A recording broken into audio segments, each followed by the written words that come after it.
purposely made last week as boring as possible, even though I have the savings and income to live a more lavish lifestyle. First, I kept my meals bland. I didn't use any seasoning, I switched to unflavored protein powder, and I mostly ate single ingredient meals. I enjoy eating, so I made sure to be in a calorie deficit so I could do less of that. I also didn't listen to music or podcasts at all, including when I was driving or at the gym, which was a little bit torturous having to listen to gym music. Even at the gym, I focused on the exercises that I usually don't enjoy, like RDLs, hip thrusts, and high rep bodyweight exercises. Even after the gym, I only took lukewarm showers, which I find much worse than cold showers because at least those you wake up and you feel a little bit alert and it has benefits. I already don't watch much media, but I made sure to limit my social media use. Though I slipped up a couple times because the algorithm got me when I was trying to post a video. I basically spent most of the time just working, especially jobs or chores that I've been pushing off, like some of the paperwork for my parents. Now, the reason for this is because I am on vacation this week,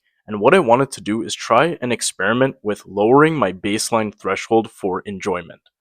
Because if my baseline enjoyment is usually about here and I lower it the week before, then when I go on vacation and it goes a little bit higher, instead of getting this delta between what I'm used to, I can now get this delta and my vacation itself becomes a higher high. So it's going to make things like eating out at restaurants, listening to music again, going on adventures, going to the spa and relaxing, all those things are going to become even more enjoyable because of the state that I was used to last week. Because we as humans, we get used to our current environment so fast, and the things that we enjoyed before or we got a lot of excitement in don't hit the same as they used to. So let me know in the comments if you think that I'm just weird to be thinking this way or this is something that you might consider doing yourself.